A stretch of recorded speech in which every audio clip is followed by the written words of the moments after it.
Welcome to the Teaching Tips. Hey everyone, today's topic is writing sentences. Are you ready for that, Amara? Yes. Okay, let's see what we do. Okay, for writing, one of the first and most important things is to have a prompt. So in a children's case, pictures would work great. So Amara, what can you see in the top picture? She's digging up. Who's digging up? That boy. So explain again, what's he doing? Digging up. He's digging up what? The ground. Okay, good, I like that. So how could we write that? Actually, before we write that, Amara, what else can you see in that picture? What's he holding in his hand? A wall. A wall? A seed. It looks like a seed. It actually looks like an onion bulb or a bulb. So discussing what's in the picture by asking questions is a great way to start so the child can come up with the idea themselves to eventually allow them to do some independent writing. And once you make this a habit, it'll become a lot easier for them to write. So this is the first time we're doing this with Amara, isn't that right? Yes, Mama. So in this case, we've got a starting sentence prompt. So let's read what it says, Amara. Can you point to the words? He is going to... What's he going to do? What's he got in his hand? Look in his hands. He's got a spade in one hand. What's the other thing that we talked about? He is going to put the seed in the ground. Wow, I love that. Should we try and write that down? Yeah. Put And then don't forget his finger spaces.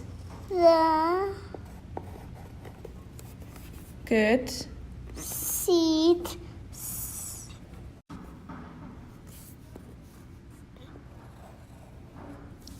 In there. And what's the last word? ground.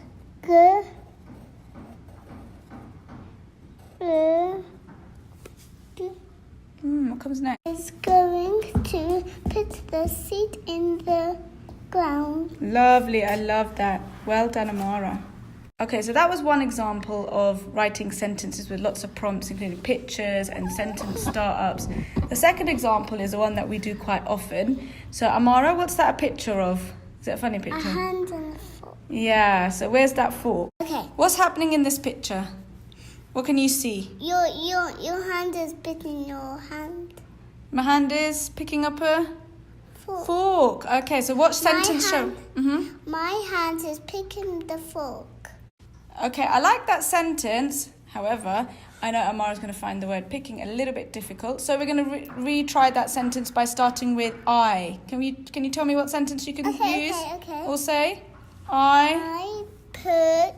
Let's try again. I have a fork in my hand.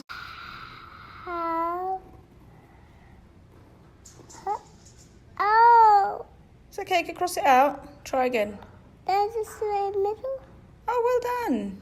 I have what's this? What's the next bit? I have a finger space. Good. What was the next word? I have a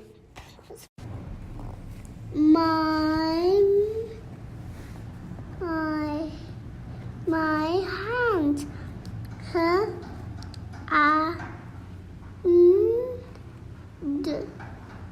So, well done, Amara. We've been doing this for quite a while now. So Amara, as mashallah, remembered her capital letter at the front, haven't you?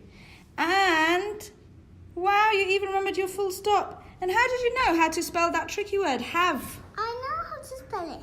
Amara, can you tell everyone what we did today in the morning? What did we have? We had a sports day. Okay, can you write that down for everyone?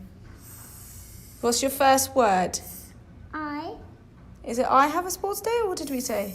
We. Okay, can you read it back to me? We had a sports day. Lovely. And when we're writing sentences, we've got you just remembered a full stop. You've got your finger spaces, you've got your full stop. Have you remembered something at the beginning? Okay. What do you need to have? A capital W. Oh yeah, making it sharp. Can you make it a bit tall at the top? Tall W at the top. Wow, I love that. Another really good way to get a little bit of practice in with sentence structure is these really nice cards that we picked up. The Phonics games by the Songbirds company that do the reading books as well. So Mara, can you start by reading? Sam got a pot. Ah, you know it already. Is it backwards? I want you to read it in order. Pot a got Sam. Does that make sense?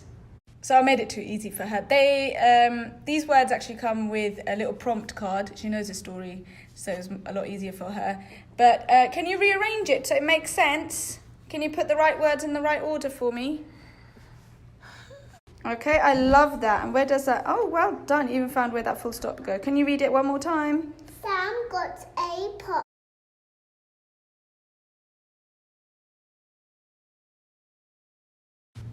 I thought, just to conclude, I'd sum up all the tips I mentioned.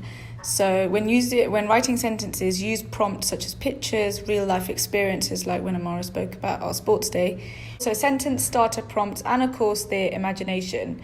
Another tip is say your sentences out loud a few times to make sure also that it makes sense, and we had to do that as you saw. You can begin to introduce capital letters and full stops. We've just gone a bit ahead to do that because it just felt like the right time.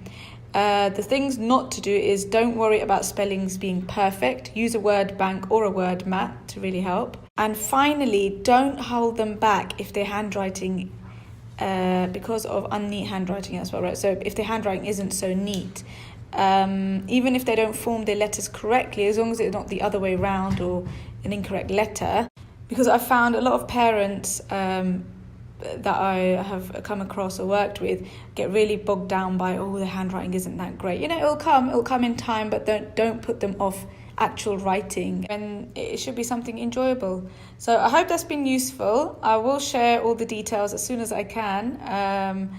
But yeah, alhamdulillah, we've really enjoyed it. I hope it's been useful. Please send us some feedback. We've always enjoyed hearing back.